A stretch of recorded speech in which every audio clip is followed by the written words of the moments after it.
إن الحمد لله نحمده ونستعينه ونستغفره ونعوذ بالله من شرور أنفسنا ومن سيئات أعمالنا من يهده الله فلا مضل له ومن يضلل فلا هادي له أشهد أن لا إله إلا الله وحده لا شريك له وأشهد أن محمدًا عبده ورسوله صلوات الله وسلامه عليه وعلى آله وأصحابه ومن تبعهم بإحسان إلى يوم الدين. أما بعد. Ang lahat ng pagpupuri, pasasalamat ay naungkol lamang kay Allah subhanahu wa ta'ala. Pinupuri natin ang Allah subhanahu wa ta'ala. Kay Allah subhanahu wa ta'ala tayo ay umaasa at humihingi ng tulong. Tayo ay magpakupkup kay Allah mula sa kasamaan ng ating mga sarili at sa kasamaang dulot ng ating mga pagsuway sa Kanya. Katotohanan na sino mang patnubayan ni Allah subhanahu wa ta'ala sa matuwid na landas sa pananampalatayang Islam ay walang sino man ang maaaring makapagligaw sa Kanya. At sino mang hayaan ni Allah subhanahu wa ta'ala na maligaw sa pagkatayo niya ng patnubay dahilan ng kanyang pagmamalaki at hindi pagsunod, ay walang sino man ang maaaring makapaggabay sa Kanya. Tayo ay sumasaksi na walang ibang Diyos na karapat-dapat sambahin liban lamang ang Allah subhanahu wa ta'ala. Siya lamang at wala siyang katambal. At tayo rin ay sumasaksi na si Propeta Muhammad sallallahu alaihi wasallam ay alipin at huling sugo ni Allah subhanahu wa ta'ala. Nawa ang pagpapala, kapayapaan at pagpugay ni Allah ay mapasa ating mahal na Propeta Muhammad sallallahu alaihi wasallam, sa kanyang mga pamilya, sa kanyang mga sahaba, at sa lahat ng mga Muslim na tumahak sa matuwid na landas hanggang sa huling araw. Mga kapatid sa pananampalatayang Islam, mga kapwa ko alipin ng Allah subhanahu wa ta'ala, pinapayuhan ko ng aking sarili at gayon din kayo na matakot kay Allah subhanahu wa ta'ala.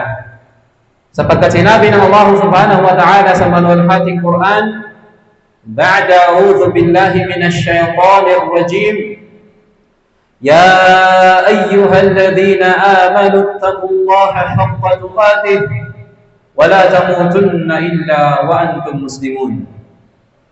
O kayong mga sumasampalataya, o kayong mga Muslim, matakot kayo kay Allah subhanahu wa ta'ala ng tunay at tamang pagkatakot, at huwag ninyong hayaan na kayo ay mamatay liban na kayo ay mga tunay at matatapat na Muslim. At sinabi pa ng Allah subhanahu wa ta'ala, Ya ayyuhan nas, ittaqu rabbakum alladhi khalaqakum min nafsin wahida.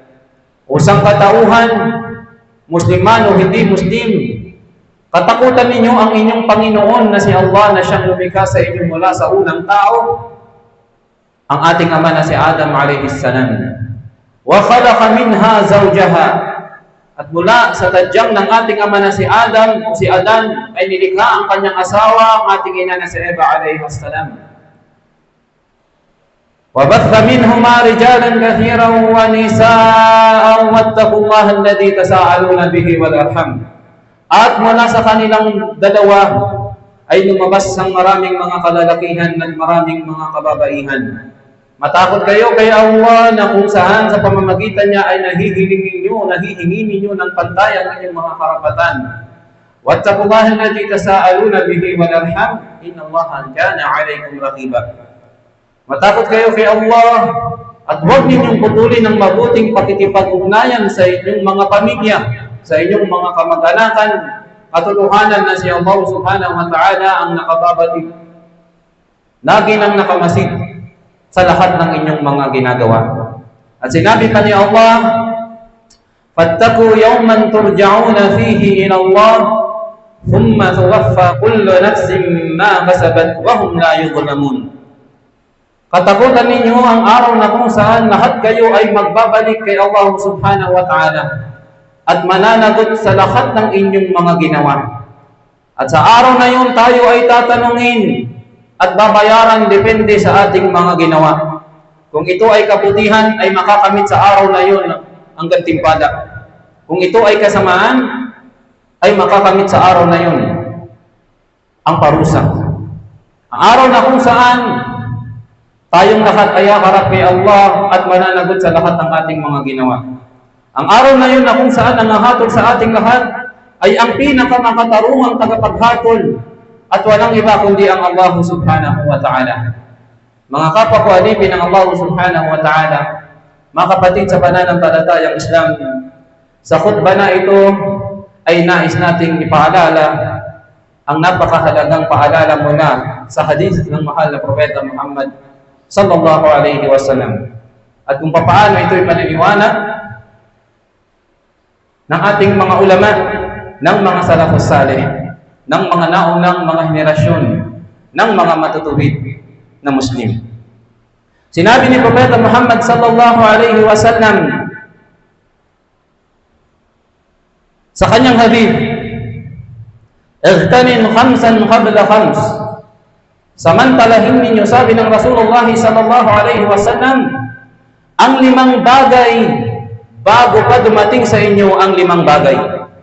Napakahalagang payo ito mula sa Rasulullah sallallahu alaihi wasallam. Nanawa ay mapulutan natin ng aral at sa ulo ng bawat Muslim na narito ngayon sa khutbah na ito, insyaAllah. Ano yung unang mga alipin ng Allah subhanahu wa ta'ala? Sinabi ng Propeta Muhammad sallallahu alaihi wasallam, "Shababaka qabla haramik." Ang inyo, sabi niyang, kabataan bago dumating ang inyong katandaan.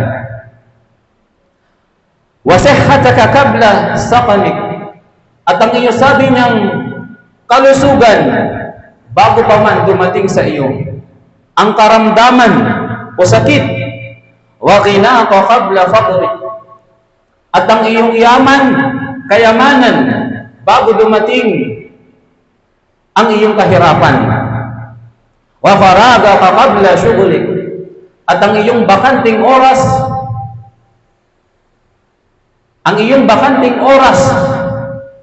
bago dumating ang panahon na ikaw ay magiging abala. Abala sa maraming bagay. At pang-5 na sinabi ng Rasulullah sallallahu alaihi wasallam, "Wa hayataka qabla mautik."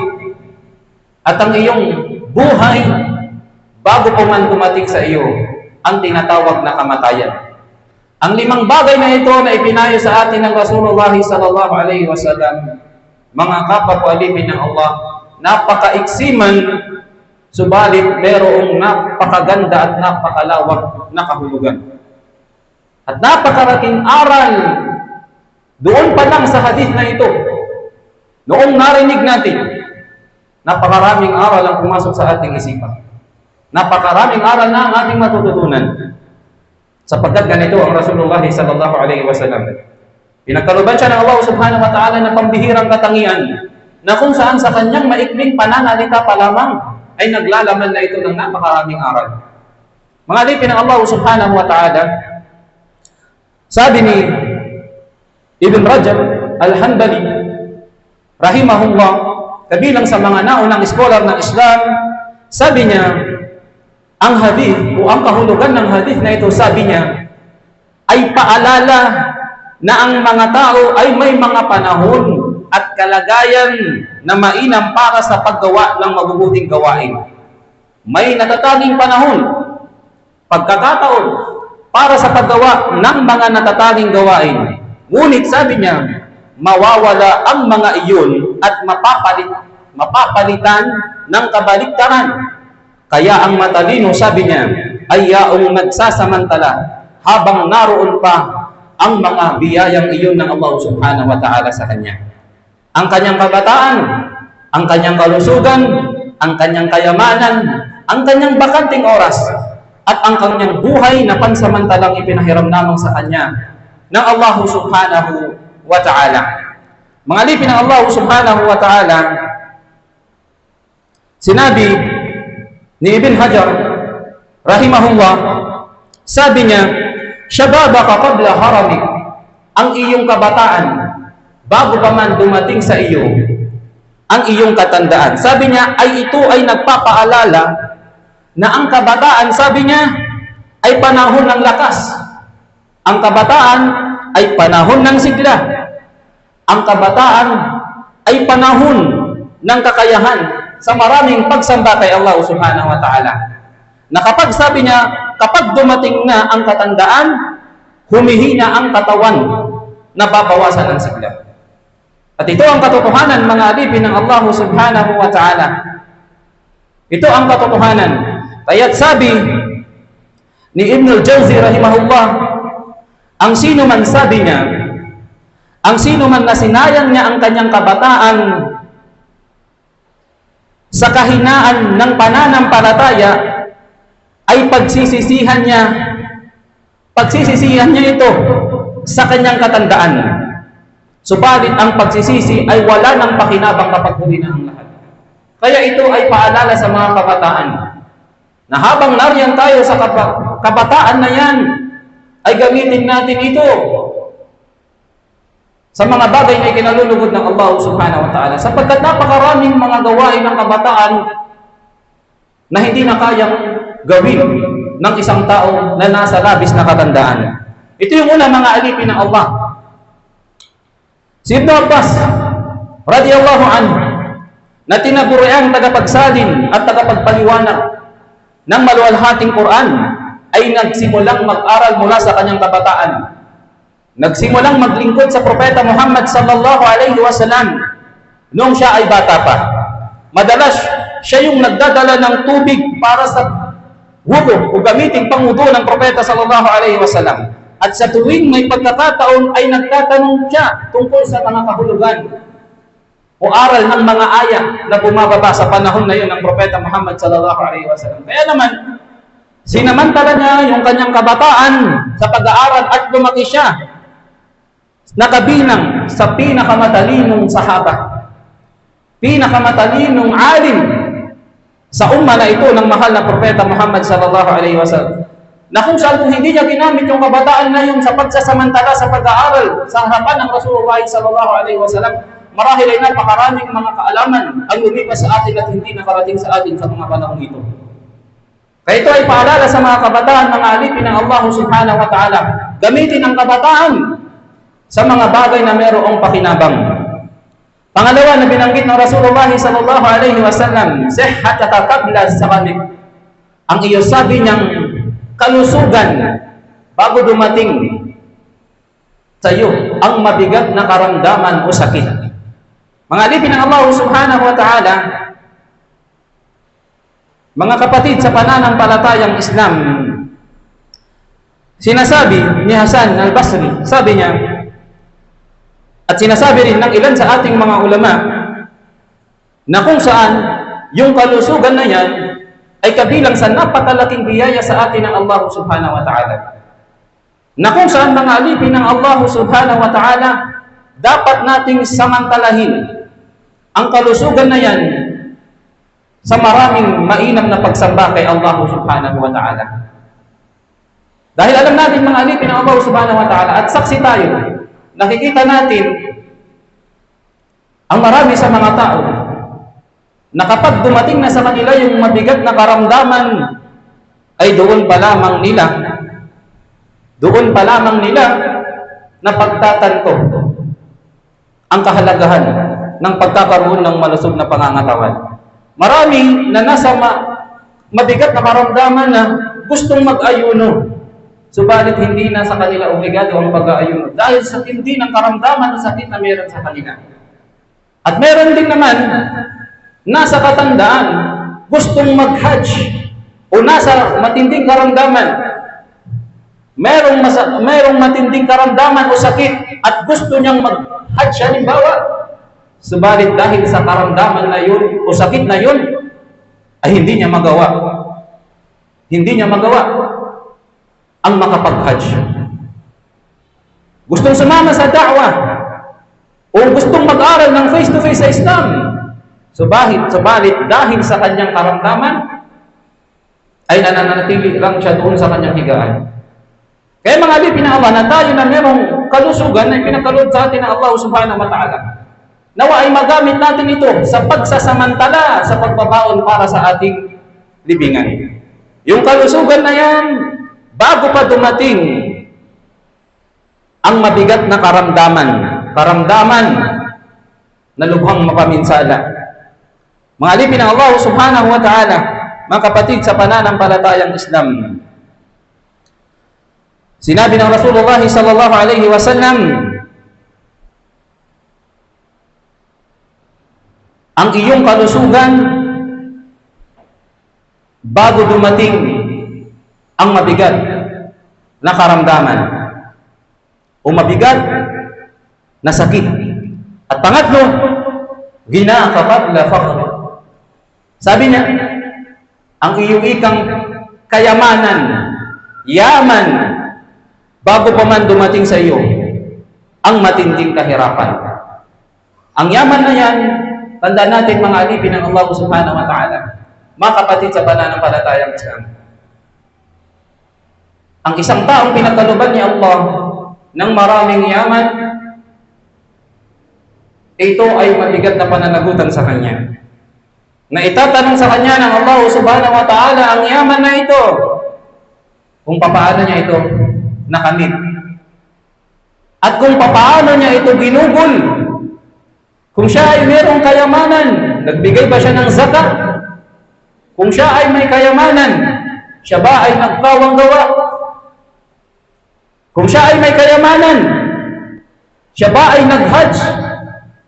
O baka naman yung kanyang kayamanan ay hindi niya ginamit sa mga bagay na ito, na kung saan obligado sa kanya yung paggugol dito. Samantalahin, sabi ng Rasulullah sallallahu alaihi wasallam, ang inyong kayamanan na yan, bago dumating ang kahirapan. Mga alipin ng Allah subhanahu wa ta'ala, si Uthman bin Affan radiyallahu anhu, isa sa mga sahabi ng Rasulullah sallallahu alaihi wasallam, noong panahon ng tagtuyot, matinding kahirapan sa Madina, si Uthman ay bumili ng isang buong karaban ng pagkain mula sa Syria. Kasi kabilang siya sa pinakamayaman na sahaba ng Rasulullah sallallahu alaihi wasallam. At nung makita siya ng mga negosyante doon sa Madina, nais nilang samantalahin yung pagkakataon at sinabi nila na bibilihin nila ang lahat ng yun sa malaking halaga, sa doble-dobling halaga. Subalit mga alipin ng Allah subhanahu wa ta'ala, ibinenta ba ito ni Uthman sa kanila? Hindi. Bagkus ang sabi niya, may higit pang magbabayad sa akin ng mas malaking halaga. Sabi niya, nang tanungin kung sino yun, sabi niya, si Allah na nagbibigay ng 10 kapalit ng isa, ng mas maraming biyaya. Ang ginawa ni Uthman radiyallahu anhu, hindi niya ipinagbili ito sa mga tao sa panahon na yun. Bagkus ang ginawa niya ay ipinamahagi niya ito ng libre sa mga tao sa panahon na yun ng pagtuyot. Allahu Akbar. Napakalaking investment. Dahil katotohanan na yung yaman na ginugol sa landas ng Allah subhanahu wa ta'ala, hindi ito nakababawas ng yaman. Bagkus yung yaman na ginugol sa landas ni Allah, ginamit sa kawang gawa, pagtulong sa mga nangangailangan. Ito yung tunay na mapapakinabangan ng tao sa darating na araw ng pag-uhukom. Kung tatanungin siya ng Allah kung saan niya ginamit yung yaman, ay maaari siyang sumagot na, ya Allah, ang yaman na ipinagkaloob mo sa akin ay aking itinulong sa mga nangangailangan. Ginamit ko ito sa iyong landas, ya Allah.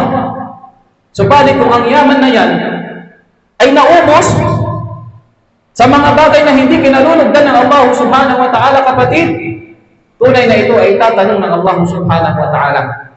Dumating sa iyo ang kayamanan na kung saan obligado sa iyo ang hajj, pagbibigay ng zakat, At iba pang mga pagsamba na may kinalaman o kinakailangan ng pagkubol ng yaman, subalit hindi mo ginawa, tunay na tatanungin ka rito ng Allah subhanahu wa ta'ala. Pang-apat na alipin ng Allah subhanahu wa ta'ala, faraga wa qabla syughuli. Ang iyo sabi niya, pagkakaroon ng bakanting oras bago pa ang araw na kung saan ikaw ay magiging abala na. Magiging labis-labis na abala sa mga bagay-bagay, makamundong bagay man yan, o ano pang iyong pagkakaabalahan. Mga alipin ng Allah subhanahu wa ta'ala, mga kapatid sa pananampalatayang Islam, si Abu Hurairah radiyallahu anhu ay ginugol yung kanyang karamihan ng oras, kanyang maluwag na oras sa pagsamba kay Allah subhanahu wa ta'ala, sa pagsasaliksik ng kaalaman sa pananampalatayang Islam. Na kung kaya naman dahil dito mga alipin ng Allah, ang mga tao ay abala sa iba't ibang bagay sa panahon ngayon, subalit siya naman ay abala sa pagsamba kay Allah. Siya naman ay abala sa pag-aaral sa Rasulullah sallallahu alaihi wasallam. Kaya naman si Abu Hurairah radiyallahu anhu, kalugdan naman siya ng Allah subhanahu wa ta'ala, hindi man siya biniyayaan ng yaman, subalit siya ang sahaba, siya ang sahabi ng Rasulullah sallallahu alaihi wasallam na nakapag-ulat o nakasaulog ng mahigit sa 5,000 hadith mula sa Rasulullah sallallahu alaihi wasallam. Kanya itong naisaulog na kung saan napapakinabangan ng bilyong-bilyong Muslim sa panahon natin ngayon.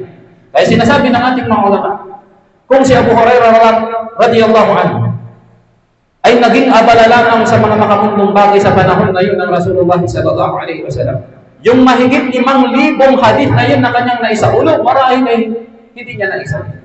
Marahil yung kaalaman na yun, napakaraming kaalaman na hindi nakarating sa atin sa panahon natin ngayon.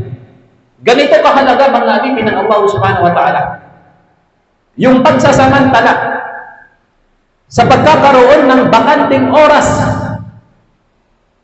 sa mga bagay na kinalulugdan ng Allah subhanahu wa ta'ala sa pag-aaral sa Islam.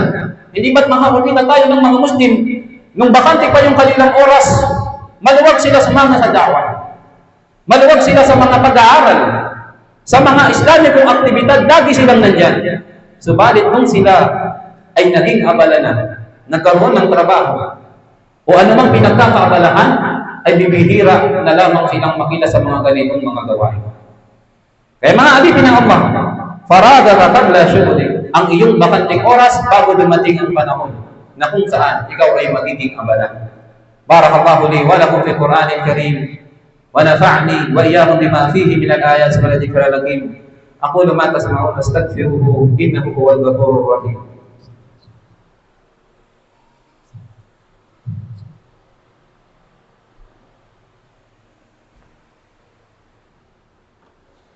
Bismillahirrahmanirrahim. Alhamdulillahi rabbil alamin.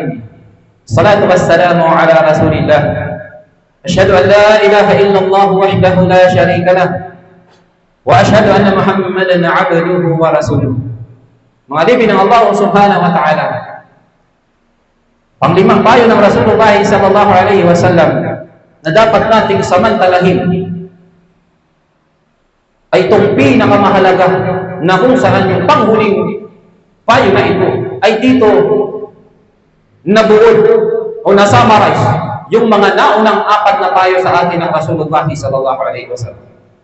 Ano yung panglimang ito? Sinabi ng Rasulullah sallallahu alaihi wasallam, hayataka qabla mautik. Ang iyong buhay bago dumating ang iyong kamatayan.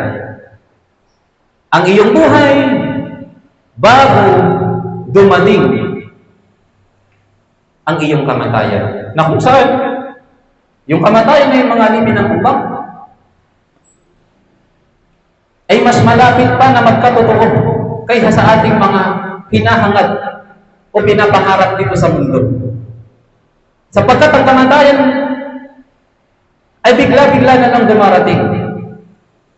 Pintuan na kung saan, sa ayaw at sa gusto natin, ang lahat tayo ay papasok sa pintuan na yan. Ang pintuan ng kamatayan. Kaya nga sinabi ni Allah, alladhi khalaqa al-mauta wal hayata liyabluwakum ayyukum ahsanu amala. Si Allah subhanahu wa ta'ala ang lumikha ng kamatayan at ng buhay upang subukin kayo, sabi ng Allah, kung sino sa inyo ang merong pinakamainam na gawa. Kung sino sa inyo ang may pinakamainam na gawa, pagkatakot kay Allah, pagsunod sa sunnah ng Rasulullah sallallahu alaihi wasallam. Kaya sabi ng Rasulullah sallallahu alaihi wasallam, samantalahin ninyo ang inyong buhay bago dumating sa inyo ang kamatayan, na kung saan sinabi ng Allah subhanahu wa ta'ala sa sandali kawiga ng pagdating ng kamatayan na yun, hatta idha jaa ahaduhumul maut, hanggang sa sabi ng Allah sa sandali na dumating sa kanila ang kamatayan, ang isa sa kanila ay magsasabi, qala rabbi irji'un, o aking Panginoon, bigyan niyo po ako ng palugit, pagkakataon pa na makabalik, la'alli a'mal salihan fima taraktu, upang sa ganun baka sakali makagawa pa ako, sabi niya. Sasabihin ng tao na yun ng mga gawaing kabutihan na aking nakaligtaan noon. Subalit mga alipin ng Allah, magmakaawa man ng tao sa araw na yun, humingi man siya ng palugit kay Allah kahit isang segundo na makabalik sa dunya o sa mundong ito, para gamitin yung sandali na yun, yung buhay na yun sa pagsamba kay Allah, ay hindi na siya pagbibigyan ng Allah subhanahu wa ta'ala. Dahil ang lahat ng tao, ang bawat isa sa atin, ay may nakatakdang tanim ng buhay lamang ng pananatili dito sa dunya. Kaya napakahalagang payo ng Rasulullah sallallahu alaihi wasallam na kung saan samantalahin ang buhay bago dumating ang kamatayan. Mga kapatid sa Islam, maaari nating tanungin ang ating mga sarili ngayon. Yung buhay na yan, na meron tayo ngayon, na pansamantalang ipinapahiram ni Allah, nasasamantala ba natin? Nagagamit ba natin sa pagsunod kay Allah o sa pagsuway kay Allah? Nagagamit ba natin yung buhay na may pinahiram ng sa atin ng Allah sa pagsunod kay Allah o pagsuway sa Kanya? Pagsunod sa ating sariling pagnanasa lamang, sariling pagkagustuhan lamang. Mga kapatid sa pananampalatayang Islam, sabi ni Ibn Qayyim rahimahullah, hayatuka qabla mautik, patungkol sa payo na ito ng Rasulullah sallallahu alaihi wasallam. Sabi niya, ito ay paalala na habang buhay ka pa, bukas ang pintuan ng pagsisisi at mabubuting gawa. At kapag dumating na ang kamatayan, wala nang magagawa ang tao upang dagdagan ng kanyang kabutihan. Ngalipin ng Allah subhanahu wa ta'ala si Mu'adh bin Jabal radiyallahu anhu, isa sa mga sahabi, disipulo ng Rasulullah sallallahu alaihi wasallam, nung malapit na siyang mamatay, nung siya ay nag-aagaw buhay na, sinabi niya sa kanyang kasama habang siya ay umiiyak. Siya ay tinanong, bakit ka umiiyak? Takot ka ba sa kamatayan? Ang sabi ni Mu'adh radiyallahu anhu, sabi niya, umiiyak ako, sabi niya, hindi dahil sa takot sa kamatayan. Hindi dahil sa kamatayan. Bago sabi niya, kundi dahil sa paghihinayang na hindi ko magagawa ang pag-aayuno sa araw ng matinding init. At ang paggising sa gabi upang magdasal sa harap ng aking Panginoon. Subhanallah. Ito yung ikinalulungkot niya. Bakit siya umiiyak?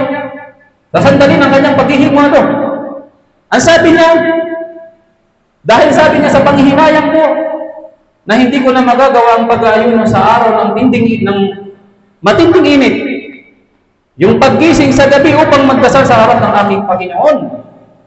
Subhanallah. Ganito ang mga sahabi ng Rasulullah sallallahu alaihi wasallam. Tayo mga alipin ng Allah subhanahu wa ta'ala, kung linisanin natin ang mundong ito, ano kaya yung mga bagay na panghihinayangan natin? Tulad din kaya tayo ni Mu'adh na maghihinayang siya dahil hindi niya na magagawa yung mga pagsamba. O ang ilang sa atin natatakot sa kamatayan, natatakot siya sa kamatayan dahil alam niya na wala siyang naihanda, wala siyang baon na iharap ni Allah. Natatakot siyang mamatay Dahil hindi pa niya nakamit yung pangarap na gusto niya. Magkaroon ng maraming ari-arian, yaman, sasakyan, mga bahay, o ano pang mga material na bagay dito sa mundo. Hindi pa niya napagtapos yung kanyang anak. Hindi pa ikasabi niya nabigyan ng magandang kabuhayan o buhay kinabukasan ng kanyang mga anak. Marami sa mga tao, ganito yung kanilang ikinakatakot. Kaya ayaw nilang lumisan dito sa ibabaw ng mundong ito. Subalit ang mga sahabat ng Rasulullah sallallahu alaihi wasallam, tulad ni Mu'adh, umiiyak siya, nalulungkot siya. Nalilisanin niya ang mundo dahil hindi na daw siya makakapagayuno sa tindi ng init ng araw. Hindi na siya makakagising sa madaling araw upang magsagawa ng sala, ng pagdarasal sa harapan ng kanyang Panginoon. Kaya mga kapatid, sa pananampalatayang Islam, ito ay paalaala sa atin ng mahal na Propeta Muhammad sallallahu alaihi wasallam na kung saan dapat kuhanan ng aral ng bawat Muslim na nabubuhay pa sa mga panahon na ito. Una, ang kabataan bago dumating ang katandaan, ang kalusugan bago dumating ang sakit o karamdaman. Pangatlo, ang kayamanan bago dumating ang matinding kahirapan.